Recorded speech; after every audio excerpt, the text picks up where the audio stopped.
My self professor doctor Deepak Singh, allied science specialist. आज एक बहुत कॉमन डिजॉर्डर्स जो ब्रेन में डेवलप होती है जिसको बोलते हैं अटैक, ब्रेन अटैक, या इसको बोलते हैं स्ट्रोक बोलते हैं। स्ट्रोक आज के समय का तीसरे नंबर का ये कॉज ऑफ डेथ है। सबसे नंबर 1 में अभी कॉज ऑफ डेथ में चाहे वो मायोकार्डियल इन्फार्क्शन या हार्ट अटैक है, नंबर 2 में कैंसर और नंबर 3 में स्ट्रोक। सबसे तीसरे नंबर पे ये डिजॉर्डर्स है जिससे ये डेथ होती है। अब ये स्ट्रोक है क्या, जैसे हम पहले बताया आपको कि स्ट्रोक का मीनिंग होती है ब्रेन अटैक, यानी ब्रेन का जो फंक्शन है वह सडन ही बंद हो जाती है और साथ साथ ब्रेन में न्यूरोलॉजिकल चेंजेस भी आ जाता है। यानी कि स्ट्रोक का मीनिंग क्या होता है कि sudden attack develop in brain, sudden function, the stoppage of brain with neurological disorders and changes in brain known as stroke। यानी इसमें क्या होती है कि सिर्फ यही नहीं कि ब्रेन का फंक्शन बंद होता है सडन, ब्रेन का सडन फंक्शन तो टीआईए में भी होता है, लेकिन टीआईए में ब्रेन न्यूरोलॉजिकल चेंज नहीं होती है। लेकिन स्ट्रोक में क्या होती है कि इसमें न्यूरोलॉजिकल चेंजेज हो जाती है। और चेंजेज होता क्या है तो ब्रेन का सेल डेथ हो जाता है, जिसको हम बोलते हैं इन्फार्क्शन, ब्रेन इन्फार्क्ट बोलते हैं। अब बात यहाँ समझ में आ गया हमें कि स्ट्रोक का मीनिंग क्या होता है। यानी ब्रेन का जो फंक्शन चेंज होता है और साथ साथ उसका न्यूरोलॉजिकल डैमेज भी होता है, उसी को हम स्ट्रोक बोलते हैं। देखिए, इटियोलॉजी के अनुसार से स्ट्रोक 2 तरह का होता है। एक होता है इस्केमिक स्ट्रोक, एक होता है हेमरेजिक स्ट्रोक। इटियोलॉजी के अनुसार से इस्केमिक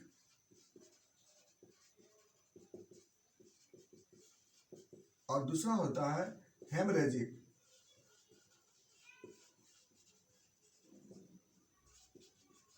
इस्केमिक स्ट्रोक और हेमरेजिक स्ट्रोक।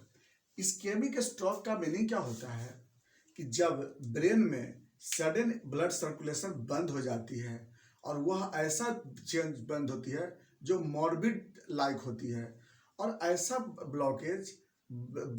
या तो ब्लॉकेज के कारण या फिर किसी और कारण से जब सडन बंद हो जाती है वहाँ पे, तो उसको हम लोग बोलते हैं, उसकी वजह से जब वहाँ पर न्यूरोलॉजिकल चेंज होती है और ब्रेन अटैक होती है, उसको हम लोग बोलते हैं इस्केमिक स्ट्रोक। अब इस इस्केमिक स्ट्रोक जो इसका परसेंटेज सबसे ज़्यादा होता है, लगभग 80 to 87% जो होती है वह इस्केमिक स्ट्रोक ही होती है। यानी मोस्ट कॉमन स्ट्रोक जो होता है वो इस्केमिक स्ट्रोक होता है। और दूसरा जो स्ट्रोक होता है हेमरेजिक स्ट्रोक। हेमरेजिक स्ट्रोक में क्या होती है कि किसी भी कारण से ब्रेन का जो ब्लड वेसल्स है, जो ब्रेन में ब्लड सर्कुलेशन जो सप्लाई होती है, उसका सर्कुलेशन जब अल्टर हो जाता है, उसकी वजह से एस्केप कर जाता है जब ब्लड वहाँ से, तो वहाँ से ब्लड बाहर निकल जाता है।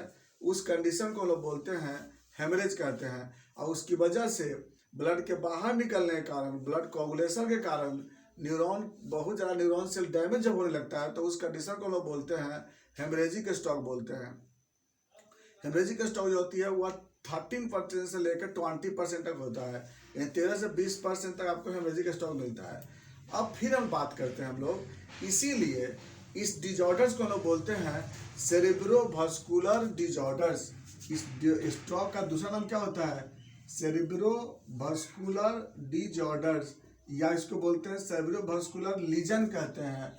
सेरेब्रोवास्कुलर मतलब कि जो ब्लड सप्लाई ब्रेन की तरफ जो करता है, उस ब्लड सप्लाई में जब दिक्कत होती है, ब्लड सर्कुलेशन में जब दिक्कत होती है, उसी को बोलते हैं सेरेब्रोवास्कुलर डिजॉर्डर्स या लीजन।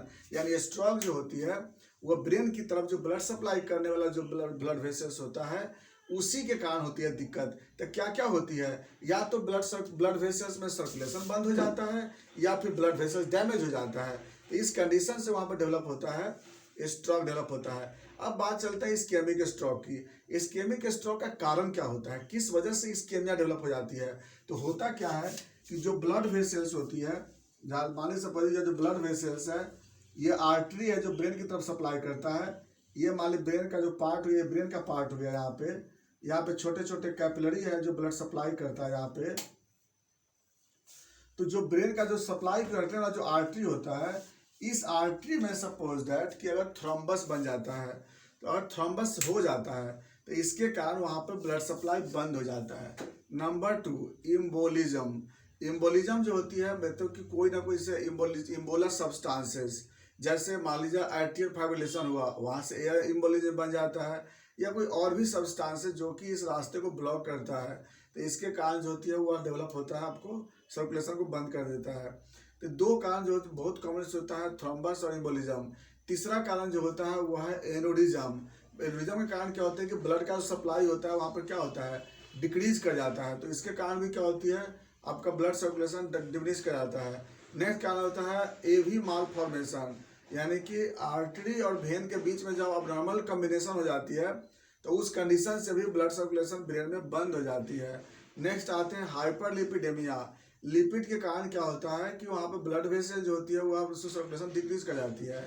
नेक्स्ट आते हैं पोलीसाइथेमिया। पोलीसाइथेमिया का ब्लड ब्लड जो होती है विस्कस हो जाती है। नेक्स्ट आते हैं डायबिटीज मेलाइटस। डायबिटीज मेलाइटस में ब्लड गाढ़ा होने के कारण क्या होती है कि ब्लड सर्कुलेशन डिक्रीज कर जाती है वहाँ पे। नेक्स्ट आते हैं आर्टेरियल कंप्रेशन। ट्यूमर वगैरह के कारण क्या होती है कि वहाँ ब्लड सर्कुलेशन जो होता है सडन बंद हो जाती है। कोई भी ट्यूमर हो जाता है, जैसे नेक में ट्यूमर हो गया तो कैरोटिड आर्टरी को क्या कर देगा, कंप्रेस कर देगी। नेक्स्ट आते हैं एथेरोस्क्लेरोसिस। एथेरोस्क्लेरोसिस में क्या होता है कि जो आर्टरी के अंदर जो कोलेस्ट्रॉल या अदर सब्सटेंस डिपोजिशन हो जाते हैं, इसके कारण जो रास्ता जो होता है ब्रेन की तरफ क्या होती है वह ब्लॉक कर देती है। तो ये सब बहुत सारे ऐसे कारण होता है। कुछ कारण जो होता है वो हार्ट के कारण भी होती है, जैसे माइटल स्टेनोसिस है, ऑर्टिक स्टेनोसिस है, ये सब के कारण भी क्या होती है, ब्लड सर्कुलेशन डिमिनिश्ड होती है, सिनकोप हो रही है। तो ये सब ऐसे बहुत सारे कारण होता है जिसके कारण ब्रेन में ब्लड सर्कुलेशन डिक्रीज कर देता है। इसको बोलते हैं इस्केमिक अटैक बोलते हैं, या इस्केमिक हम लोग स्ट्रोक बोलते हैं। दूसरा जो होता है हेमरेजिक स्ट्रोक। हेमरेजिक स्ट्रोक में क्या होता है कि ब्लड वेसल्स वहाँ पर डैमेज कर जाता है, चाहे वो किसी भी कारण से, चाहे पहले से इन्फाक्ट रहा हो ब्रेन में, पहले से थ्रोम्बस रहा हो, एनोडिज्म है, हाइपरटेंशन, सबसे बड़ा चीज होता है हाइपरटेंशन, या फिर क्या होता है वहाँ पे एमाइलोइडोसिस कंडीशन बना हुआ है। तो ये सब के कारण क्या होती है, स्ट्रेस है, हाइपर स्ट्रेस है। तो ये सब के कारण क्या होता है कि ब्लड वेसल्स वहाँ पे डैमेज कर जाता है। एक एज रिलेटेड एक एंजियोपैथी भी होती है, इसके कारण भी क्या होता है कि ब्लड वेसल्स वहाँ डैमेज करती है, और उसके कारण क्या होता है कि जो वहाँ पे सडन जो होती है ब्लड वहाँ पे बाहर निकल जाती है, और इसके कारण क्या होता है न्यूरॉन्स को डैमेज करता है वहाँ पे। तो ये दो कारण जो होती है इसमें, इस्केमिक स्ट्रोक जो होती है डेंजर तो यह भी है, और हेमरेजिक स्ट्रोक भी डेंजर होती है, लेकिन इस हेमरेजिक स्ट्रोक जो है ज़्यादा डेंजर होता है, क्योंकि इसमें क्या होता है एक तो वेसल भी डैमेज होती है, और ब्लड क्लॉट भी करता है बाहर में, और न्यूरॉन्स भी ज़्यादा डैमेज होती है। इसलिए हेमरेजिक स्ट्रोक जो होती है वो इस्केमिक स्ट्रोक के अपेक्षा ज़्यादा होता है डैमेज, और ज़्यादा डेंजरस भी होती है। अब बात आते हैं इसके सिम्टम के बारे में। अच्छा, हेमरेज जो होती है ना वो कहीं भी हो सकता है, चाहे वो सब एरिकनॉइड हेमरेज भी हो सकता है, इंट्रासेरेब्रल हेमरेज हो सकती है, पेरेन्काइमल हेमरेज हो सकता है, या वेंट्रिकल हेमरेज हो सकता है। तो वो डिपेंड करता है किस वेसल्स में डिजॉर्डर था, इस पर डिपेंड करता है वो कि हेमरेज कहाँ पे होती है। हाँ, इतना याद रखना है कि सब ड्यूरल हेमरेज से जो होती है वह स्ट्रोक नहीं होती है। स्ट्रोक होती है तो सब एरिकनॉइड हेमरेज से होती है, या इंट्रासेरेब्रल हेमरेज से होती है, इंट्रासेरेब्रल वेस्कुलर हेमरेज से होती है, या फिर वेंट्रिकल हेमरेज से होती है। ये सबसे आपको जो होता है डिजॉर्डर्स या स्ट्रोक ज़्यादा डेवलप होती है। नेक्स्ट आते हैं सिम्टम पे। इसमें जो भी सिम्टम होती है वो सडन डेवलप होती है, जैसा भी सिम्टम होता है वो जो भी सिम्टम होती है सडन अपेयर होती है। जैसे सबसे पहला सिम्टम होता है वीकनेस, बॉडी का जो होता है वन साइडेड वीकनेस हो जाती है। इसमें वन साइडेड या तो राइट लेफ्ट वीकनेस होगी, लेफ्ट वीकनेस होती है। जैसे अगर ब्रेन में अगर राइट ब्रेन अगर इफेक्टेड होगा तो लेफ्ट साइड वीकनेस होगी, अगर लेफ्ट साइड वीकनेस होगा अगर इफेक्ट होगी तो राइट साइड वीकनेस होती है। ये डिपेंड करता है कि ब्रेन के किस पार्ट पे इफेक्ट होती है, इसमें जो क्रॉस इसमें फंक्शन ये डेवलप होती है। तो होता क्या है कि पहला सिम्टम तो आगे वीकनेस आएगी, तो जितने भी मोटर फंक्शन है वह वीक हो जाएगी। बॉडी जो होता है वन साइडेड जो होता है वह टर्न कर जाता है, बॉडी वन साइडेड फॉल कर जाता है, एक तरफ का जितना भी मोटर फंक्शन है, वॉलंटरी फंक्शन है बॉडी का, वो सब के सब लॉस कर जाते हैं। तो पहला तो जो डिजॉर्डर्स होती है इसमें ये होती है। नंबर 2 जो होती है उसमें स्पीच डिस्टर्बेंस, वन एक तरह का बात बोलेगा, जो भी बोल रहा है उसी चीज को रिपीटेशन करेगा, या यूजलेस जो होता है वर्ड बात करेगा, वो ऐसा भी हो सकता है उसमें। तीसरे कंडीशन में जो विजन होता है वह ब्लर्ड हो जाएंगे, या विजन वहाँ पे सडन जो होती है बंद हो सकती है, या आगे चल के परमानेंट भी डैमेज कर सकते हैं उसमें। इसके बाद जो फेस होता है वह टर्न कर जाएगा वन साइडेड, वह जो मैंडिबल्स होती है यह सब क्या हो जाएगा, लूज हो जाएगी वहाँ पे। जो सिलाइवेशन जो होता है वो अब नॉर्मल हो जाती है। नोजिया वोमिटिंग इसमें डेवलप हो सकती है। जो यूरिन है वह यूरिन स्टूल इसमें इनवॉलंटरी हो सकता है। बॉडी में क्या हो सकता है कि वह नंबनेस डेवलप कर सकता है, और प्लस पेशेंट हो सकता है कि अनकॉन्शियस भी हो सकता है। इसमें डिपेंड करता है इन्वॉल्वमेंट पे, कितना इन्वॉल्व हुआ है उस पर डिपेंड करता है। हम अगर बाय द ब्लड प्रेशर उसमें चेक करते हैं जिस उस समय स्ट्रोक के समय, तो बीपी आपको अल्टर मिलेंगे। आपको ज़्यादातर केस में क्या होता है कि डिक्रीज ही मिलता है उसमें बीपी। पल्स रेट देखेंगे उसमें आपको अबनॉर्मल मिलेंगे, जो भी पल्स वॉल्यूम होगी उसमें डिक्रीज मिलेगी आपको। तो जनरली क्या होता है कि स्ट्रोक में ये सब सिम्टम और साइन देखने को मिलता है। इसमें अगर हम देखें कॉम्प्लिकेशन की बात करते हैं, तो देखिए डिपेंड तो करता है कि कितना इन्वॉल्वमेंट हुई है, कितना ब्लड वेसल्स डैमेज हुई है। सबसे बड़ा इसमें कॉम्प्लिकेशन होता है इन्फाक्शन। ब्रेन जो होती है वो इन्फाक्ट होने लगती है, डैमेज होने लगता है उसमें। अब इन्फाक्शन जितना ज़्यादा होगा उस पर कॉम्प्लिकेशन उतना ज़्यादा डेवलप करेगी। दूसरा आपको हेमिप्लेजिया हो जाएगी, क्वाड्रिप्लेजिया हो जाएगी, क्योंकि बॉडी का कोई ना पार्ट तो उसमें डैमेज होती रहती है। और ये अगर होगी तो इसकी वजह से क्या होता है कि बॉडी का उतना मोटर फंक्शन जो होती है वो बंद हो जाती है। तो इस तरह से क्या होता है कि कॉम्प्लिकेशन यहाँ पर आपको मिलेगी, है ना। तो ज़्यादा कॉम्प्लिकेशन से हेमिप्लेजिया का कॉम्प्लिकेशन होता है, इन्फाक्शन का होता है, परमानेंट विजन लॉस कर सकता है, परमानेंट स्पीच डैमेज कर सकता है, मेमोरी इसमें लॉस हो सकता है, रेस्पिरेटरी फेलियर हो सकता है। ये सब जो होता है वो अब आपको कॉम्प्लिकेशन देखने को मिलता है। नेक्स्ट आते हैं इसमें इन्वेस्टिगेशन। हम क्या इससे पता लगा सकते हैं? देखिए सबसे पहला तो इसमें क्लिनिकल सिम्टम होती है। सबसे पहला जो होता है सीटी स्कैन। सीटी स्कैन सबसे नंबर 1 पे आता है, उससे आपको पता चल जाती है। जब तक पेशेंट स्टेबल नहीं होता है तब तक सीटी स्कैन से हम लोग ट्रीटमेंट करते हैं। जैसे पेशेंट स्टेबल हो जाता है तब हम लोग कराते हैं एनजीओ एमआरआई ऑफ ब्रेन। याद रखिएगा, नंबर 1 में सीटी स्कैन कराते हैं, नंबर 2 में एनजीओ एमआरआई ऑफ ब्रेन कराते हैं। क्योंकि एनजीओ एमआरआई से हम लोग क्या पता लगाते हैं कि ब्रेन का कौन से वेसल्स उसका डिस्टर्ब हुई है, किस वेसल्स में कितना डैमेज हुई है, कौन सा वेसल ब्लॉकेज है। तो इसके लिए हमें एनजीओ एमआरआई कराना पड़ेगा। एनजीओ का मतलब होती है ब्लड वेसल्स होती है, तो ये हम लोग पता लगा लेते हैं। नेक्स्ट हम लोग क्या करते हैं, लिपिड प्रोफाइल करा के देखते हैं। हो सकता है कि ट्राइग्लिसराइड बढ़ा हुआ हो। नेक्स्ट हम लोग बेंच जॉन प्रोटीन टेस्ट कराते हैं। हो सकता है कि एमोलॉइड के कारण ऐसा कंडीशन डेवलप हुआ हो। नेक्स्ट हम लोग ईसीजी कराते हैं। हो सकता है कि कार्डियक डिजॉर्डर्स की वजह से भी ऐसा हो सकता है। नेक्स्ट हम लोग कैरोटिड आर्टरी का कलर डॉपलर कराते हैं। हो सकता है कैरोटिड आर्टरी में कहीं ब्लॉकेज हो रही हो इसकी। तो ये सब जो होती है हम लोग नॉर्मल टेस्ट करा सकते हैं। रूटीनली टेस्ट के लिए हम लोग ब्लड शुगर का जांच करा लेते हैं, serum electrolytes, renal function test, liver function test.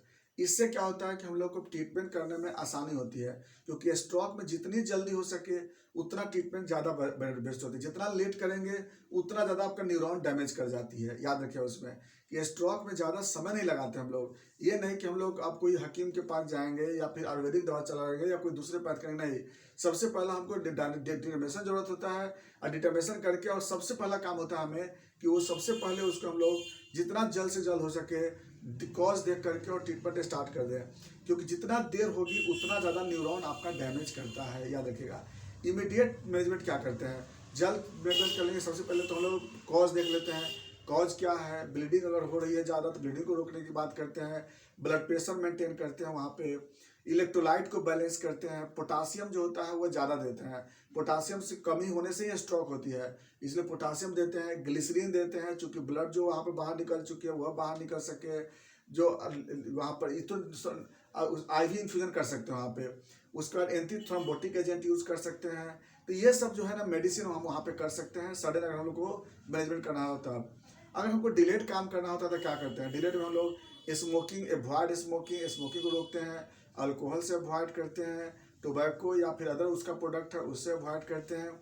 Fat free diet, salt free diet, regular exercise, physiotherapy, ये सब जो होती है, स्पीच थेरेपी, बाद में उसको स्पीच थेरेपी भी करते हैं चूँकि लैंग्वेज डिस्टर्ब हो जाती है, इसलिए हम लोग स्पीच थेरेपी ये भी हम लोग पेशेंट करते हैं। अगर जरूरत पड़ता है तो ऑक्यूपेशन थेरेपी भी कर सकते हैं, एज पर कि कितना बड़ी उसका वर्किंग स्टेज में है। वर्किंग स्टेज पर डिपेंड करता है कि हम कितना तक उसको हम रिकवरी ला सकते हैं। अब बात चलते हैं होम्योपैथिक ड्रग्स पे। इसमें जो होता है देखिए, होम्योपैथिक ड्रग्स में जैसे कालीफॉस है, कॉस्टिकम है, आर्निका है, और प्लस अगर और तो कॉज के अनुसार हम लोग देखते हैं कि कौन से मेडिसिन दे सकते हैं। लेकेसिस में हम लोग इसमें हाई पावर में एक आध डोज दे देते हैं पेशेंट को। लेकिन कॉस्टिकम, आर्निका, कालीफॉस, ये सब जो होता है, कालीफॉस हम लोग बायोकेमिकल चलाते हैं। कॉस्टिकम इसको डाइल्यूशन में हम लोग एक डोज या हम लोग रिपीटेशन डोज भी दे सकते हैं उसमें। लेकेसिस 1 डोज दे देते हैं इस पेशेंट को, और एज पर ज़रूरत, जैसे हम लोग देख रहे हैं पेशेंट के अनुसार से कॉन्स्टिट्यूशन देख करके या फिर उसके थेराप्यूटिकली देख करके हम लोग ट्रीटमेंट करते हैं और मेडिसिन करते हैं। ये था स्ट्रोक। अगर इसमें किस तरह की जानकारी चाहिए आप कमेंट्स में करेंगे। थैंक्स।